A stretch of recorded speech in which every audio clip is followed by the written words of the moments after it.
We're live. Are you sure? I am 100% positive. Okay. Hello. Light and everything. And welcome to the RPG Academy podcast Twitch channel. My name is Michael, and we are here tonight for Detention Live. I, of course, am Michael. You can find me at the RPG Academy on Twitter. Joining me, as always, is my co-host, Chris. Chris, say hello to everyone. Hello, everyone. And then joining us tonight as a special guest co-host is everyone's favorite co-host, yours and mine, the Caleb G. Howdy, cats and kittens.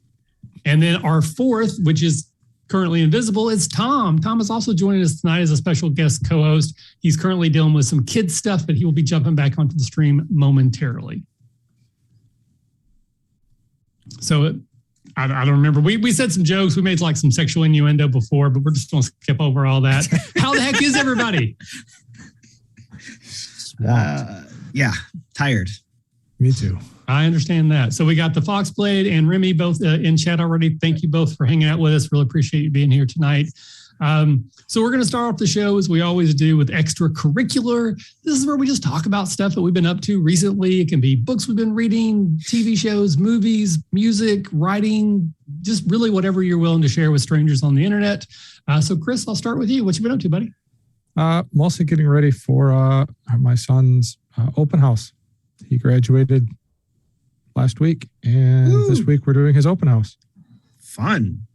The graduation was fun. Getting the house ready, not so much. Do you have to chop down any trees? No, but had to put down, 24 bags of topsoil at 40 pounds a bag. Oof. With grass seed, and it's been cleaning the house. And Friday I get to take the day off and do nothing but chop vegetables because we're making vegetable pizza for 100 people. Oh, wow. Okay. As well as pizza. Several other things that the wife That's a lot of work to disappoint a lot of people. It's my specialty. Is this the kind of vegetable pizza that has like a cream cheese kind of sauce? Yeah. Yep. I try to convince her just to let's go get chips and dip and brats. I mean, that's what pizza was made for. Like you order a pizza and you're good.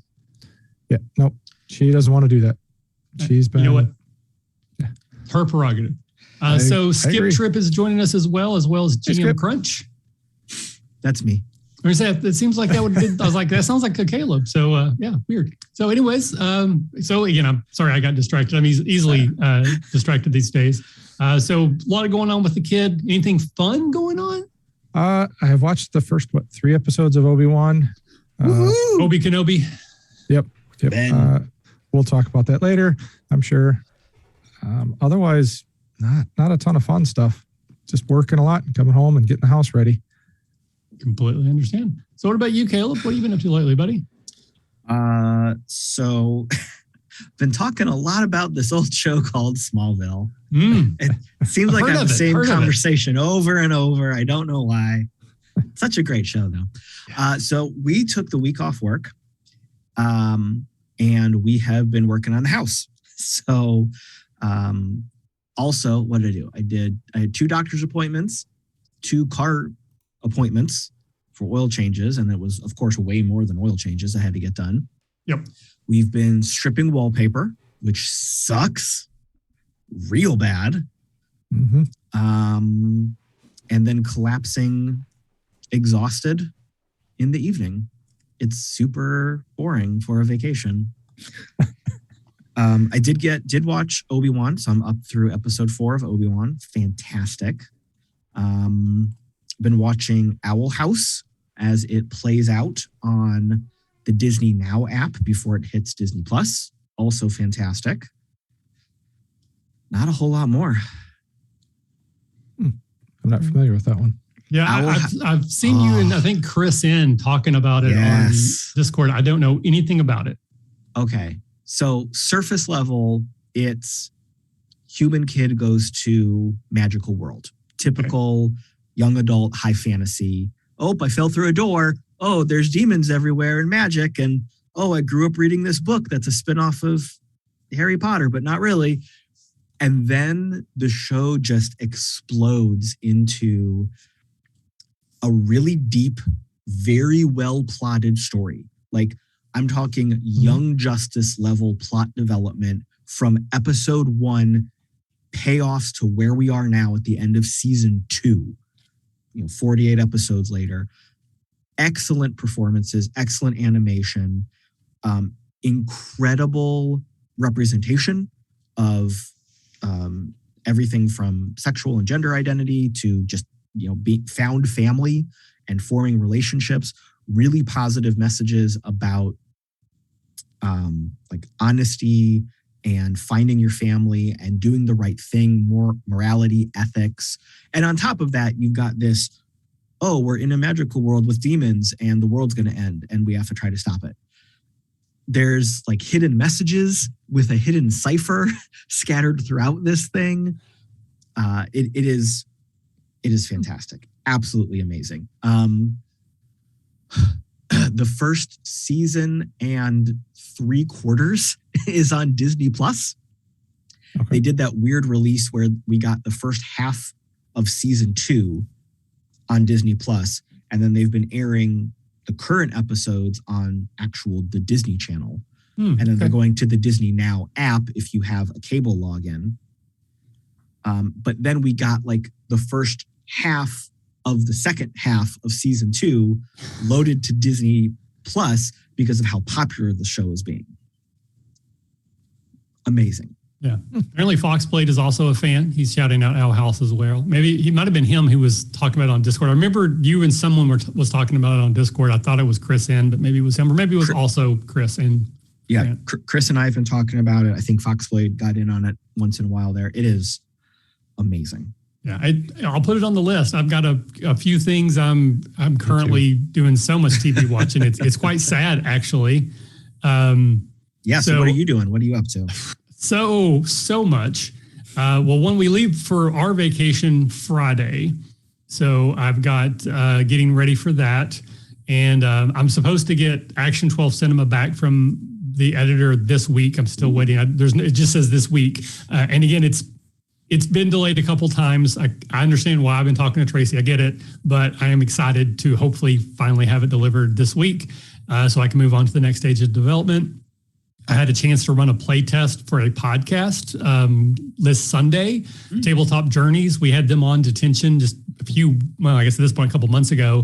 Really good guys. Like they were very, very effusive with their praise that their show is basically our show. Like they liked what we did, so they stole it. Now they're doing, so if you listen to us, you'll like them. If you listen to them, you'll probably like us. But I once again, I ran the game. I mean, it's a GMless game. I helped facilitate it for them. And they all loved it. Like they had a great time. Once again, I've said before, so many people have had an opportunity to tell me this isn't actually a game, and no one has done that. I keep waiting for someone to go, this isn't actually a game. Like, what are you doing? So it seems like I actually have written a game. So I'm really excited to get to the next step of development. And then I basically wrote the rules for that game 2 years ago on the vacation I'm about to go on. Is our Gatlinburg vacation we do every year in June. And so this year, I'm going to be working on my new game, Thief Down and Out, which is a solo journaling RPG about a thief doing one last mission, trying to risk it all to infiltrate a dragon's horde and get out alive. So I'm basically, like you've seen it, Caleb. It's like nothing right now. It's like 4 bullet points on a piece of paper. But I've got all these ideas. I've been like thinking about it, making decisions, but I'm actually going to write everything down. So fingers crossed by the end of the next week, I will have like a beta version of that's actually an actual game that I can start sharing. And I already have the cover for it because I'm so excited. That's how I do things. Watching a crap ton of TV. I watched Stranger Things season 4, volume 1, all 7 episodes, some of which are like 2 hours long. But I really enjoyed it. There's some ups and downs, but across the spectrum, I really enjoyed that. Caught up on Obi-Wan. I watched the first episode of Miss Marvel today. I really liked it. It's extremely charming. I had a bunch of fun with it. The Boys just started again, season 3. Oh my God, that show is awful in all the best ways. So I went back. I'm now rewatching the entire run as I'm also simultaneously watching season 3. So I'm like 4 episodes into season 1. And then my wife and I started a Buffy rewatch together. And she has violated the marriage, the sanctity of our marriage, and she keeps watching ahead of me. So like normally it was like we'd watch them together, and then I've been so busy doing other things. I'm like, I go to hit continue. I'm like, I'm not on season 4. Why are you on season 4? So we're arguing about that. So then I make her rewatch. I just look at her. I go back like, you're watching this one again. So I'm like 4 episodes into season 3. She's like halfway through season 4, but I keep again making her watch a rewatch with me. So I mean, just so much TV. It's almost, in fact, it is overwhelming to an extent. But I'm really enjoying it. And of course, I do the Smallville shows we alluded to earlier. So I'm constantly watching that multiple times and recording some episodes more than once. New York Tater in the house. So you actually get a shout out tomorrow, sir. You were the patron of the week for the faculty meeting that Tom and I recorded yesterday. So you will be mentioned. Thank you, sir. And I don't know how I'd say it. I blame you for Detention still being around. But I guess here I will thank you. So that's enough for me. So Tom, are you good to go? Are you ready to jump in here? Maybe. We'll see. No, this is super last minute for me. You're like really weird. Your voice is not coming through. How about now? Yeah, okay. Okay, I was just one far away from my mic. or 2. 1. Yeah, 1. What? 2. Better here, better there. About the same. Okay. Why do they always go 1, 2, and then 3, 4, 2, 3? Like they give you 1 and 2, but then you're still looking at 2, but they say 3 and 4. It's so confusing. Why do they do that? I think it's all just made up anyways. I don't think there is a difference. They're just like testing you. I agree. I'm doing different mic setups. I'm in the so we just moved. Love our new place and everything, but the whole getting things set up.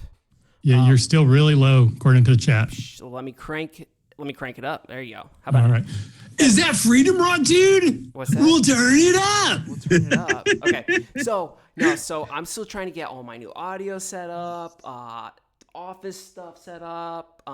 You gotta get rid of the ghosts. Got to get rid of the ghosts. Whenever we told our realtor when we were looking for a house, I'm like, I need 7 ghosts minimum. 7 ghosts minimum. I told her like we need like at least, it's got to have at least a 40% chance of being haunted, at least 40. So the house is like 120 something years old. It's cool, but yeah, so we're settling in still. It's been a process. I finally feel like today, Michael, I messaged you.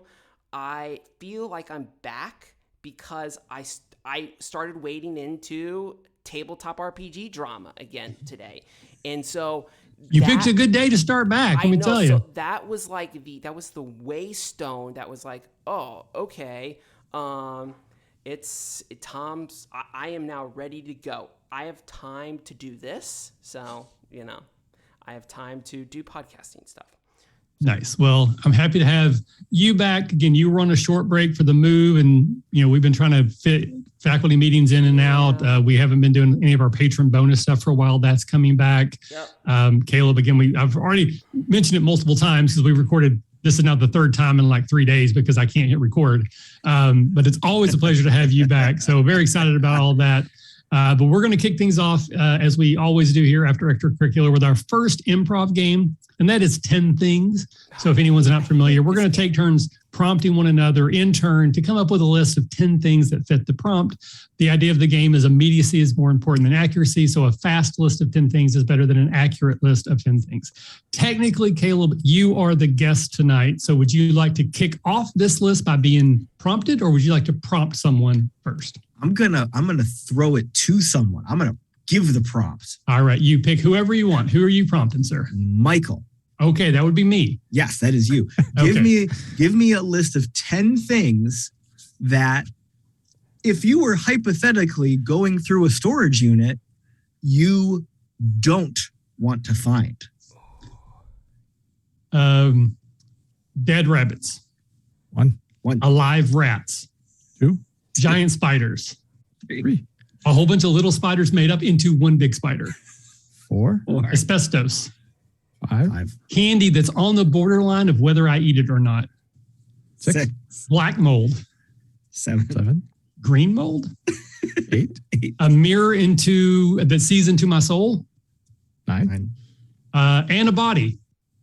Wait, you want to find a body? No, these are things I don't want to find. Oh, okay. Don't. Yes. That was 10. The New York Tater saved me there at the end. Yay! Yay.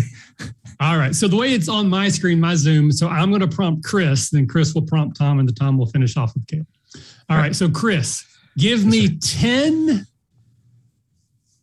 vegetables for your vegetable pizza. All right. Broccoli. 1. Asparagus. 2. Onions. 3. Carrots. 4. Purple carrots. 5. Cauliflower. 6. That broccoli flour combo thingy. They do. Brussels sprouts. 8. Squash. 9. Potato. 10. Woo. That is, in fact, a list of 10 things. We just lost half our viewers, so apparently our improv game sucks. As a vegetarian, I wouldn't put that stuff on my pizza. Like, I don't know how Thank you like you. make pizzas, but like, you didn't like peppers. Like, those weren't even thrown on there. It's not like real pizza with veggies. It's like a veggie pizza, but like the cream cheese. Yeah. Oh, It's like a veggie platter, but that's put on a pizza crust to pretend it's not a veggie platter. See, the first one starts nice. The more I drink, the worse it gets. Oof. So many things in life can be that way. All right. So, Yeah. Chris, so you now prompt Tom. All right, Tom. 10 things to not bring in a Twister game. High heels, 1. 1. knives, 2. 2. You're still really low. vegetable oil. 3. 3. Okay. A cape. 4. 4. No stilts, capes. 5. 5. Armor. 6. A pile of bricks. 7. Too many people. 8. 8. A double twister. 9. 9. An actual twister. 10. Yay. That was, in fact, a list of 10 things. All right. So, Tom, you will prompt Caleb. Okay, so Caleb, here's your prompt. All right. You're in a tavern, fantasy Okay. tavern. You order a fantasy burger. Give me 10 toppings for your fantasy burger. Oh, nice. Okay. Ooze eyeballs. 1. Okay. 1. Black dragon spine. 2. Blue dragon tongue. 3. Manticore spines. 4. Lots of spines. Lich fingernails. 5. Mummy dust. 6. 6. Bargist bacon. 7. Hydra heads. 8. 8. Blink dog nuggets. 9. Displacer beast buns. 10. Woo. That's, in fact, a list of 10 things. Yeah. Gnomes. Yes. Gnomes, Also yes. gnomes. They Also have, gnomes. they have like tomatoes in the freaking right? No, they don't. No. Yeah. They This do fantasy not. world has no tomatoes. No. What's All a tomato? Right. So we're going to move into used books. This is generally the sort of the meat and potato section of the show, where we're going to talk about a previous campaign that one of us either played in or maybe ran, and see if we can, deep dive, try to come up with some do difference or keep the same things that went well. We want to keep doing things that went poorly. We try to avoid. Caleb, again, you are the guest tonight. So do you have a campaign you want to talk about, sir? I do. So this is a campaign. I never titled it because I'm very bad at coming up with titles. But this is a campaign I ran or attempted to run. Early college years, I'd been playing for a little while. I tried a couple like out of the book campaigns, didn't really know what I was doing. Thought I'd try my hand at something kind of homebrew. So we talked with the group about what we wanted to play. We didn't call it Session Zero because we weren't doing anything responsible to Session Zero. Take a drink. Because we didn't know about that yet because we were dumb. Yep. But everyone wanted to play Druids. And this was late 3.5, early Pathfinder first edition time frame. Were you all So- from Druidia? No. That's rough. Were they running out of oxygen? No. But everyone wanted to play a different type of druid. And since it was that era of gaming, there were near infinite amount of variations on the druid class. So I put this together where they started inside a Wicker Man on fire. I love Wickerman. On fire. On fire. And they looked out of the Wicker Man and they saw the big bad like doing a ritual that they were the sacrifices for. And then we jumped back in time to the start of the adventure. Go back in time. Exactly. So we didn't start low level. I've never liked low level games, but we started kind of well established. And we had this setup where they were all part of this druid religion. And very typical adventure, call to action. A stranger came to town, said someone in the neighboring town needed help. And this group of folks was the selected, go prove yourself on this adventure kind of thing. So we ran through really typical adventure beats, typical monster encounters, very cliche, very tropey. And actually it was going pretty well. Like I was able to bring in the villain once or twice as kind of his rise to power, because my plan for this campaign was we were watching his rise to power alongside of what the heroes were doing, knowing they would eventually cross paths. He would capture them, and then he would try to use them as sacrifices for his evil ritual, and then we would see what happened if they could get out of the Wicker Man. Well, it was going really well. The problem we ran into is that two of the players got really bored with their characters. So they tried to kill themselves off so they could roll new characters. I was a very inexperienced GM at the time. So in my head, that wasn't allowed because they all came from this original village. They were sent on that mission. I was thinking in my head, well, I said these 4 dudes have to show up at the end in the Wicker Man. I can't swap out 2 different dudes. Right. So basically, I was, instead of the GM just dropping rocks and killing everybody, I was magically keeping everybody alive despite their best efforts. So it got to a point where they just got really, really frustrated with the game and stopped playing. Yeah. That's tough. It is. I mean, I do like that as a concept, but I can see the inherent problem with what you have set up. As someone who's done something similar, where you go back in time and then to get back there, it's a thing. Yeah. But there's a couple different things about that I actually think we could talk about. One would be starting a game in that situation where you have a fixed point that you then have to get back to. Time travel sort of in the game. But I think probably the big thing that I would want to start with is the idea of when people want to change characters, not because they died, but just for whatever, they're bored of them. They wanted to try a subclass wasn't cool. Mm-hmm. You know, a new book comes out and they're like, oh, now I want to play this thing that wasn't available when we started. So I'll go to you, Chris. Have you ever had this happen either as a player or a GM, where you've been in a campaign that was created with the idea of this will be an ongoing, continuous thing, and then for whatever reason, someone wants to change a character? Yes. Me. Okay. I got frustrated with how the GM was running the game, because in his eyes, if you didn't follow his strategy, combat got really difficult. So if you thought outside the box, it got more difficult. So I was getting frustrated. So me and one of the other players purposely were trying to just get our characters killed so we could try to basically start over. So sounds very similar to what Caleb set up here. Yeah. It was actually very comical because, like, one of the scenarios, we were being surrounded at night and the GM's like, you can hear movement. We're like, okay. We sit there back to back. It's nice and warm by the fire. We wait. We got surrounded. The attack happened. Our 2 characters could not miss, could not get hit. 2 of the other players' characters almost died. It's like, how does this work where I want my character to die and nothing can hurt me? So I've been there.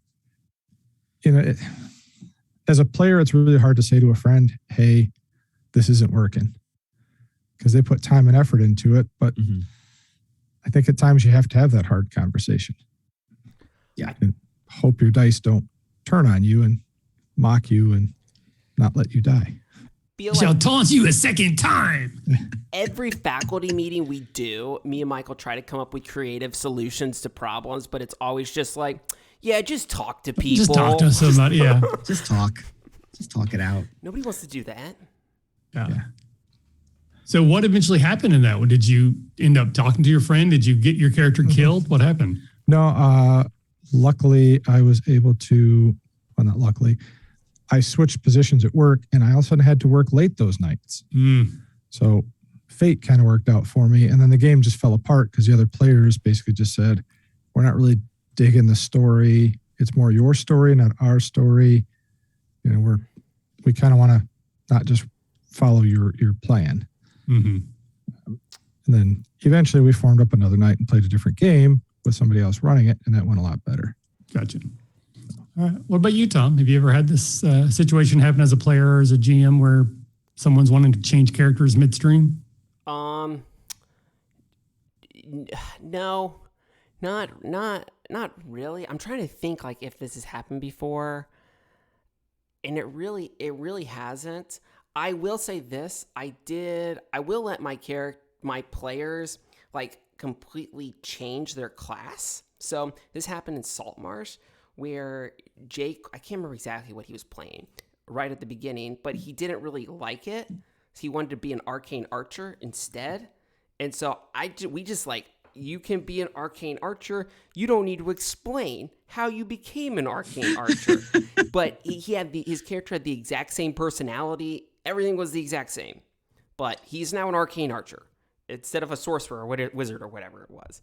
And it's like when you recast a main actor in a sitcom. Exactly. So he was the same character, but it was just a different class. And we didn't feel like we needed to come up with an in-game reason, because it was more of like, I don't really like these mechanics. I want to do something else. I'm like, sure, just do it.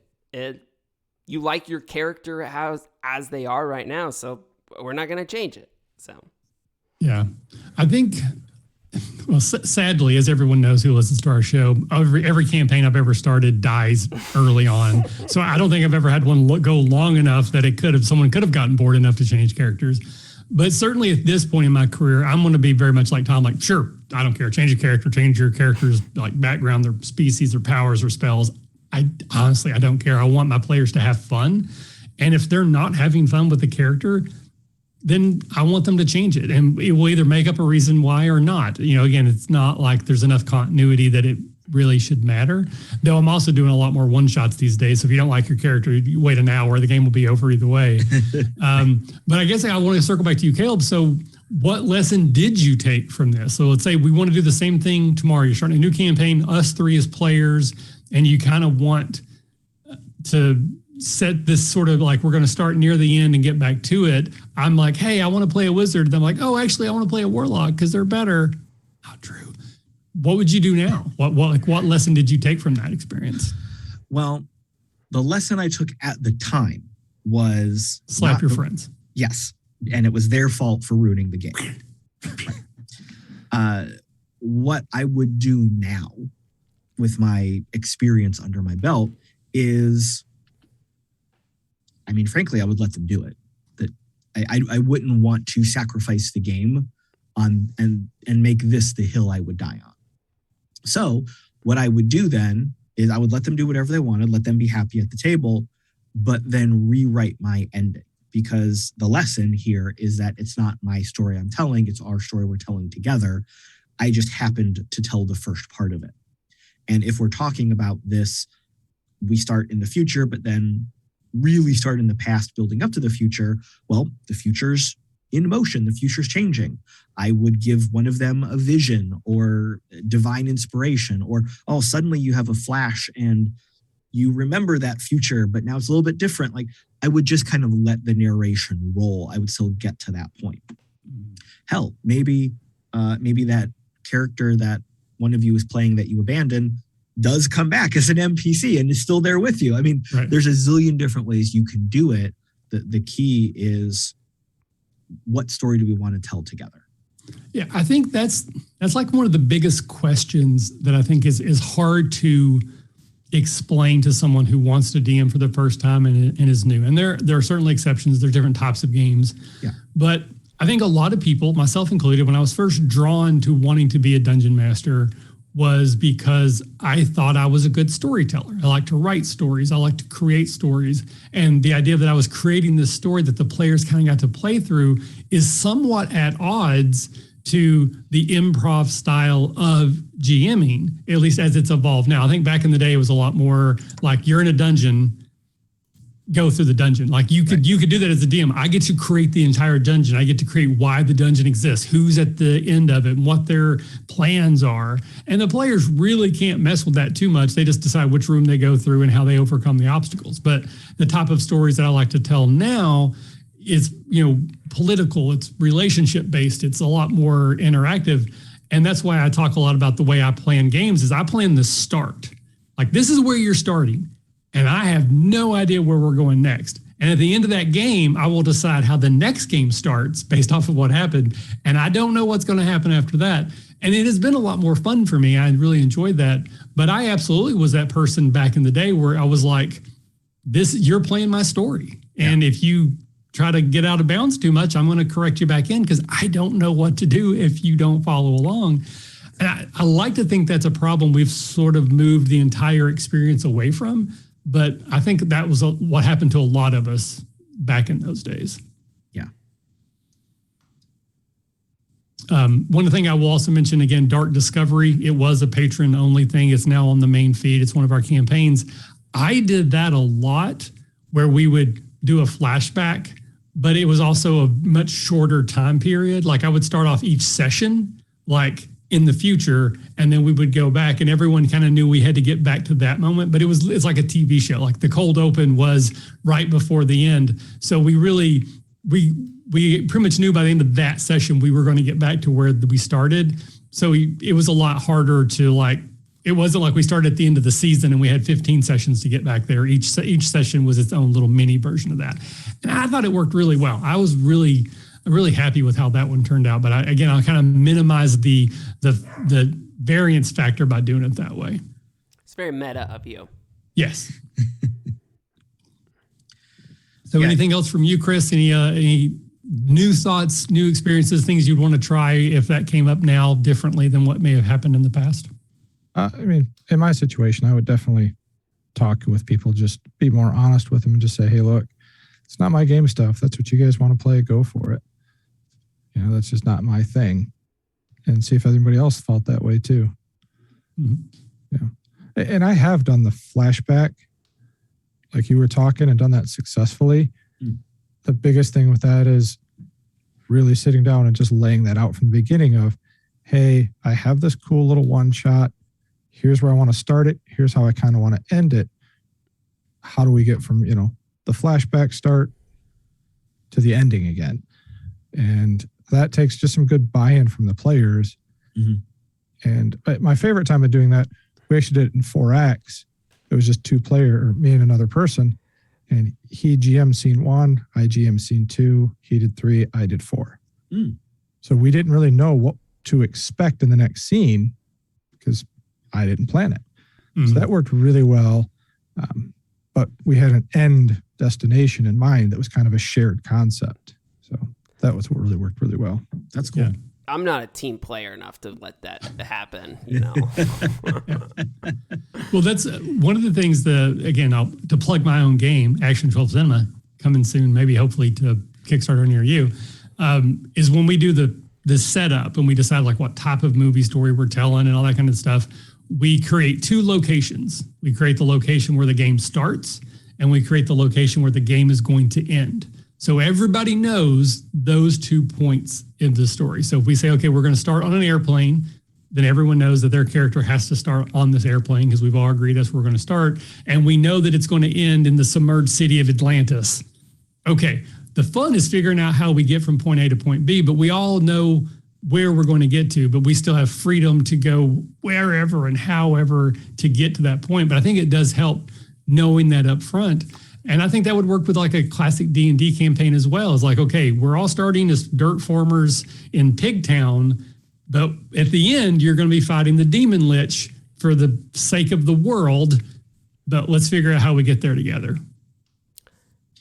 There's a lot of vulnerability when you're telling a story like this. Like, I think the safety net is I'm telling my story, or I'm telling the story that I have structured out. Even if I haven't written every word line by line, I've structured the story beginning, middle, end.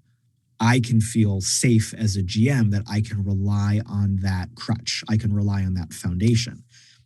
There's a lot more vulnerability and trust with your group to say, I have this crazy idea. Let's see how it works out. Or I know where we want to start. I want y'all to tell me where we're going to end, and we'll figure out along the way.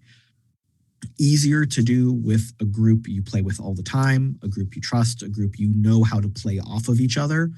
Can you do that at a convention? Much more difficult. Some games lend themselves to it, like Action 12 Cinema. It includes that structure, perfect for a one-shot at a convention where you might not know each other. If you try to do this type of, hey, let's just go crazy with D&D or Pathfinder or something at a convention where there's 6 strangers at your table, who the heck knows what's going to happen? It's probably going to go poorly, but probably. I mean, I'm sure there's some examples of just, serendipity. Everyone comes to the table. It's just, kismet. It works out perfectly. It's the greatest convention game ever. But I think you're going to have a high level of difficulty, low rate of success. But if it does succeed, it's going to be an epic story for everyone will tell for the rest of their gaming careers. For sure. I'm a big TV person. I mean, started off in extracurricular. I watch a lot. And I know at this point, Josh Whedon has created some of my favorite things that have ever been on TV, but apparently he's a trash human. So yeah, take what you can, you got to keep that in mind. But watching Buffy really is a good blueprint, I think, for how I run my games now. They're very much like a serialized TV show where every session is kind of like an episode. You're going to have arcs in there. You're going to have some serialized storytelling where these arcs might go for the entire season, might go multiple seasons, but each session is kind of its own episode in a way, and you're going to have the beginning, middle, and end there. And you have freedom for, that character isn't working. We don't see them again. Or, we thought this is where that character was going, but something really interesting happens. How does that change them as they go forward? So I absolutely structure my games now much like I'm telling a serialized TV show with some elements are more serialized than others. But I do think that's a good blueprint template for how I like to tell stories. I think it works out very well. Yeah. All right. So with that, we're going to move into truly everyone's favorite part of the show. And that is our second improv game, Where Have My Fingers Been? And in this improv game, we will once again take turns prompting one another to create a short scene that involves 2 or more characters. And generally you try to have a beginning, middle, and end, but I often leave out at least one of those because I think that's fun. So Caleb, you're technically the guest tonight. So would you like to receive a prompt first or give a prompt first for this game? I will give a prompt first. All right. Once again, you can pick who you would like to give that prompt to. I will give a prompt to Chris tonight. All right, perfect. Because on my screen, that's diagonal, so it's going to be really fun. Mixing it up. Exactly. So you're going to provide the prompt, but Chris, you have to sing the song first or everyone riots. So please sing the song. Also just New York Tater. Where have my fingers been? Said, where have my fingers been? Waiting in line outside of a food truck. How long is this going to take? Trust me, it's worth it. I don't know. It's just a sandwich. Yeah, but it's a really good sandwich. Really good sandwich. You don't understand. You'll understand when you get there. It's been an hour and we haven't even moved yet. Well, it's not open yet. What do you mean it's not open yet? Well, Caleb hasn't gotten here. What? He's still riding his bike. He's got 3,000 miles to go. What? Don't worry. He is the best at making sandwiches. I am going home. Call me when he gets here. And that's where my fingers have been. Yay! You want a food truck, Kate? I didn't know this. Oh, yeah. Oh, yeah. Cool, Caleb. So, Chris, you now need to prompt either Tom or myself to make the pattern work. So, who would you like to prompt? I'll go with you. All right. La, la, la, la, la. Where have my fingers been? I said, where have my fingers been? Watching your favorite TV show, but the person next to you's watched it and they keep trying to spoil it for you. Okay. Pause. Why did you pause it again? Well, I want to make sure that you're watching, so you really need to pay attention. See the person in the background? Watch them. Don't worry about who the actors, just watch them because they're going to be very important later. I hate you and I'm leaving. And that's where my fingers have been. Dude, that's a pro move. That's pro.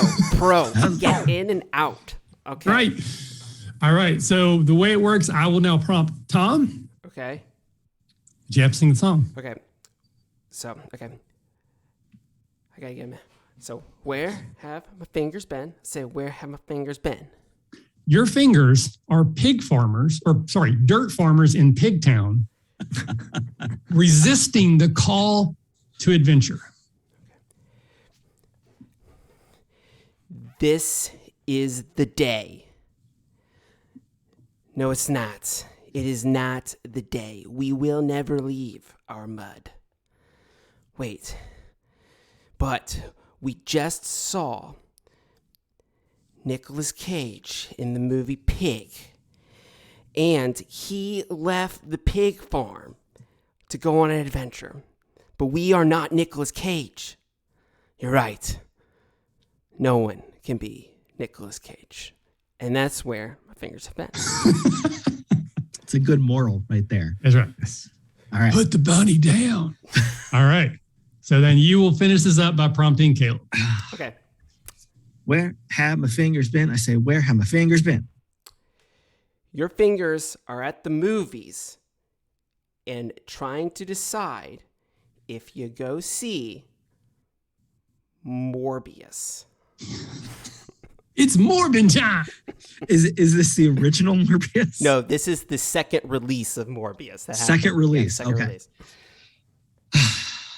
I want to see it. No, it's garbage. No, but this is the second release. They said there was going to be a special scene if you record it on your phone and watch it backwards. No, that is internet malarkey. It's not real. I don't want to pay $50 to have to eat terrible popcorn and have some jerk kicking my chair watching this bad movie. Well, what if I pay for you? What if you just give me the $50 and I leave?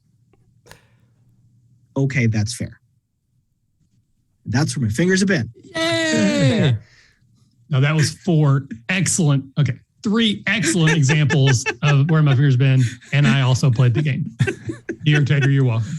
All right, so now we're going to move into our third section here. This is cryptozoology, and in this segment, we're going to take a look at a monster, usually from D&D, but not always.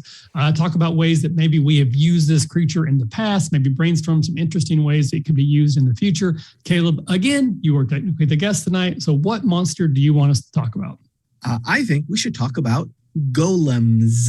Golem. So this is the little frog dude from Lord of the Rings? Yes. Yes, frog dude from Lord of the Rings. Very stealthy, but very selfish. I'm sorry. well. I'm just kidding. No, that's Gollum. Sorry. Oh. Yes. Sorry. See, Yes. I was just trying to yes and you. Yeah, I know. But that didn't work. I needed you to know and me it there because that was the bet I was setting up. It's been so long. I'm just off of our rhythm. I'm sorry. I'll get it next time. So interestingly, I don't know, you might think it's interesting or not. I couldn't find a Golem in 5th edition. What? I'm not sure there is one. I looked in the monster manual. I looked in the Tome of Foes. Neither one of them had a Golem. I did, however, pull out my 4th edition book. 4th edition monster manual. Yeah, it's there. And there's a Golem there. There's So the definitely Golem golems are in fifth. magically animated constructs created by wizards and other masters of secret lore to guard important places or treasure. Golems possess just enough awareness to follow orders. Single-minded, they ignore all but the most obvious dangers. In 4th edition, a flesh golem, a la Frankenstein, is a level 12 elite brute. I don't remember 4th edition, know what that means. And then you have Golem lore. A DC 20 lets you know that they are given life by animated spark from an elemental chaos. This spark is not a soul or an independent creature, but raw vitality that gives the golem the power of movement and a glimmer of sentience. And a DC 25 would let you know that a golem's creator has complete control over its actions without its creator present. The golem tries to obey its last orders to the best of its abilities. All right, so Caleb, you wanted to talk about this. So do you have a particular instance of a golem that you've used in the past you want to talk about? Well, first off, there are definitely golems in 5th edition. There are. I couldn't find them, There's but I'm an idiot, so there's that. Yeah, there's flesh golem, there's an iron golem. Are they listed under F and I instead of G? No, they're under G. I looked, I didn't find them. I promise they're there. I looked at them earlier today. Well, the internet says most of them are in the Creature Codex. Some are in the Necropolis, the Tomb of Beasts 2, Tomb of Horrors. I looked in my 5th edition monster manual. Well, I'm looking right now under G's and GO. I got goat, goblin, goblin boss, gold dragon wormling, gorgon, and goristro. There's no golem in 5th edition monster manual under G. Maybe you have a broken book. Yeah, do you have a book that's missing pages? I have an index that's telling me that I don't know. If you just flip to the G's in the actual pages, not the index, they're there. It's totally You might there. have like a collector's edition book. There were those editions that were pasted very poorly and just fell apart. Maybe that's what happened. Okay, the index is wrong, but there are golems inside. Okay. Definitely misprints in that book. Wizard screwing up an index. Surprise, What a surprise. All right, yeah. So I'm now seeing clay golem, flesh golem, iron golem, Clay. stone golem. All right. So now that we've realized the indexes are awful, please continue, sir. So I like. That was really cool. I thought pulling out the 4th edition was like a That was great. I mean, that was a BDE deep cut. kind of move. Yeah, deep cut. I applaud. I'm sorry that I took us down that path of journey and discovery to prove you wrong. I apologize. I wasn't wrong. The index was wrong. It's fair.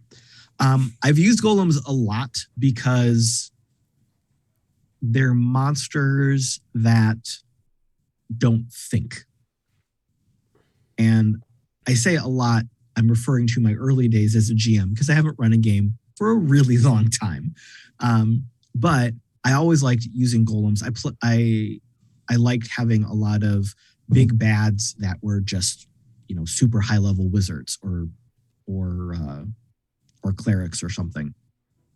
So I liked that concept of here's the big bad wizard and here's the horde of things to get through to get to him. So those were a lot of the campaigns that I ran ended that way. And I liked having golems because it was basically, I didn't have to argue or try to figure out, okay, what's the tactics that this Minotaur would use or these Hydra would use. The wizard is literally creating a monster to say, go do this thing. It was easier for me to justify in my head and my players couldn't question it. Because again, early days of GM, I didn't trust people to do a lot of things. So I liked using them. They're big bags of hit points. They hit hard. I believe they're immune to like all this stuff, right? Sleep spells. Yes. Secret attackers, whatever stealth attacks don't really do the extra damage. They were immune to a lot of things, and they all had weird magics that gave them extra powers. Like I don't remember any of them off the top of my head, but I know with certain golems, like if you hit it with electricity, it speeds up. Or if you hit it with whatever, some other element, it would get some other really weird random benefit. So I liked them because they would be extra challenging for the player characters. You can't just try to put them to sleep or confuse them. And if you would rely on one of your main elemental attacks, there's a chance you would actually power up the bad guy and make them harder to hurt or harder to kill or whatever. It was kind of cheap at the end of the day. I think conceptually they're pretty interesting. Like, I think the books typically portray them as just, I made a servant to do a thing. Guard this door, hit this bell, kill that guy. mythologically, they came from a whole bunch of different places. I think you could do a lot of different things with them if you were super creative, but they end up getting kind of relegated to the background a lot of the times. Yeah, I've definitely used them in the past as it's a giant robot sort of thing that's hard to kill, hard to hit, takes a lot of damage. Again, that does have some weird effects. I do remember I actually played a golem once. This was before Eberron was a thing, but I came up with the idea of like an awakened golem. I called it the Blue Angel because it was like a blue skinned golem. That was really cool. I thought it was really neat. And then, Keith Baker obviously found out about it and made Eberron. Yeah. I like the idea of the single-mindedness of the golem. I keep on saying golem, whatever. But I want them to be smart enough to be tricked. Like, I think that's the fun to be had with them, is that like a crafty player can take what their specific instructions are, like guard this door, and find a way to manipulate it so that they can get by it. Because like, well, your job is to guard the door, but we're going to knock the wall down. You were never told to stop anyone from knocking the wall down, just guard the door. And the golem's like, yeah, you got me. Like, I think that's kind of the fun thing of using them. So Chris, have you ever used a golem or encountered one? I've never used one. We've encountered them several times. I didn't use them because all those immunities, I guess I used it once and it really frustrated the players because they felt like I took all of their advantages away from them. So I felt like I was kind of taking some of their fun away. So I've never used them since then because of that one experience. I've come across them, but I like the challenge of doing like what you said. Can I melt the floor underneath them and they get stuck in the rock? That kind of stuff. So I think what's so important about golems is that, so some of y'all may know this. So the golem, it comes from Jewish folklore. All right, it's golmai, which is basically like it literally translates like to my raw material, like my raw. So they were, and the reason that I know this, all right, is because there's an episode of Supernatural where there's a golem. All right, so basically what's so key about them is that, which I think we forget so often in role-playing games, is that they're primarily a protector. Like they would protect a community or a small child or somebody who can't protect themselves. So often we use them as like these creatures that are attacking, or more like constructs. They are constructs, but more of like I think it would be cool to like give the party a golem. Like it's like, this is like, this golem protects them. Maybe they are stupid things. Maybe it carries their crates, or all of their weapons, or it's a stone golem, and so they can climb on its back to board a river or something cool like that. And the other aspect of them is that which the monster manual kind of gets this, is that it's typically, what's so important is the raw material that they're made out of. Like golems are traditionally clay, but they're usually like one thing. So think about any like cool substance and then make that a golem, like a diamond golem or a magma golem. Magma. So maybe magnets, like a whole Fast and Furious thing. You can do anything with magnets. That would be cool. So golems literally just showed up in the last session of Forbidden Lands that we played. So in Forbidden Lands, there's this spell, Summon Golem or Create Golem. And so basically what it is the player, if they can carve a statue. And obviously being Forbidden Lands, you have to have your spell component. So they have to and every night at the campfire, one of my players, he crafts the spell component, which is a carved statue. Whether it's stone or wood, they have to have a little statue. Then what they can do is they can chuck the statue kind of like a Pokeball. And then when it lands, if they were successful on their spell dice, they then create a golem. And depending on how many successes they roll, that's how powerful the golem is. And it's a dumb creature that cannot It can't really attack. It can push, it can pull, and it can pick up. 3 very simple things. Because they're meant to be more like, this is a utility thing. So get creative for how you're going to use it. So they have used golems in the past to summon it, and they didn't attack, but they pushed creatures off of a bridge. So that was how they used it. So I do like the idea of like some sort of mix up, like just a comedy of errors that allows a party member to get a golem that is like to protect them. Yeah. And then they keep doing things that are really dumb to create situations from which they need protection.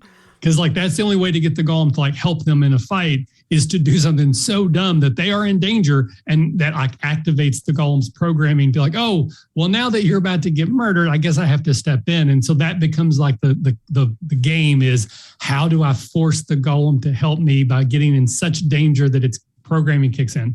That could be a lot of fun. And obviously, as a DM, you can account for the fact that the golem's going to be there to make the combats, more difficult or difficult enough. But that could be a lot of fun of, all right, let's see how much danger I can get in before the golem's programming kicks in. So here's a question I'll pose to the group. Are there like creatures or people in pop culture that aren't necessarily a golem, but may be a golem? So like, for example, is Chewbacca a golem? Like, big, strong, always there, follows Han Solo around. Are they a golem? I don't know. Are there any other like famous golems that we wouldn't think of, but they're a golem? Chewbacca's a golem. I don't think it's Chewbacca, because he's also the co-pilot. Okay, all right. This is a smart one. He could be a brainy golem. More like C-3PO if you want to go that way. Maybe. I think I get what Tom's asking is that they're a character that was created to like protect someone else, and they're maybe overpowered because when they get called into action, they almost always succeed and win and turn the tide of battle. Is that Groot? Like Groot, that's another. Groot came to mind. Yeah. Vin Diesel as a person. Just Vin Diesel. Okay, Vin Diesel. Yeah. Okay. I'm trying to think of like a bodyguard archetype or a bodyguard character. I'm trying to think of Baymax. Oh, Baymax. Baymax. That's a really good one. Yeah. All right. New York Tater says Trot. I don't know who Trot is. I think he was trying to get to Groot. Okay, so Grout. Or Grout. Grout, little known friend of Groot. He comes from the bathroom. He's always in the middle. He's always in the bathroom, but he's always in the middle of things. Yeah. Really hard to get clean, but very helpful. I have used a series of golems as a trap puzzle before, where, and it probably made sense at the time or didn't. I don't know. I ran games stupidly, but there were 4 golems in 4 different corners of like a labyrinth, and when they saw you, they became activated. But they only had like one move, is like the whole karate thing. Like they had to attack, in a certain way. And the game was to move them so they fought each other. So like you would have like jump in front of it and it would come down the hallway. And if you jumped out of the hallway, it would reset. It only moved when it could see you. And so you had to like play the game where let it get close enough to like keep seeing you, and it would follow you through the labyrinth. And in my mind, the puzzle was if you could get all 4 of them to face off against each other, they would then fight and destroy each other, and then you could get past them. Okay. I like that. Yeah. All right. So any other ways we can think of to use a golem in the future? Besides, I do like the idea of giving the party one. I think that could be a ton of fun. But beyond that, any other ways that we could use one that would be an interesting way to encounter them? I could see somebody kind of a murder mystery as body parts are being collected to build a flesh golem. Mm-hmm. And the group has to kind of figure it out. And then they find the guy and his, completed his spell. And now they have to fight the big bad guy and his new little flesh golem. I do like the idea of maybe mixing it up a little bit where they're taking certain things from certain people, but the body parts themselves are also imbued with like a magical ability. So like the hand from a wizard allows it to cast spells, and like the leg of a paladin gives it some sort of like healing sort of ability. I know that's not exactly how it works, but are you creating like a Megazord out of body parts? Like yeah, each basically one has different like things that it can like do? each body part gives it something beyond just the fact that it's an arm. It is imbued with a power. So a Megazord. It's a golem. Okay, yeah, It is. It's a big dumb creature that can't do anything until it's like commanded to, you know? I mean, it could be like a scarecrow, like maybe the last thing is a brain, like, like the classic, I want to be immortal, but rather than becoming a lich, they build themselves a body and then they try to put their brain into it. And then they have like, superpowers because they have this nearly impervious body with the brain of the bad guy. It would be interesting if you could use it in kind of a mystery. Like, let's say there was a clay golem, but then the clay came from, because like you said, Tom, it's like all one component. Mm-hmm. The clay was really weird. Like it wasn't a clay around the town where they're in, or it was from a different island or a different land. So they had to kind of figure out where the golem came from. Maybe the golem was a messenger, because typically whoever makes the golem sends it on a mission or gives it a task. Yeah. What if the golem was a messenger, but the message got lost somehow or garbled, or it was damaged, it couldn't deliver the message? So they had to like play detective and figure out where they came from. All good detective stories have the detective analyzing some dirt and being like, always. oh, this is from 2 counties over. Yeah, this dirt is from this particular mine.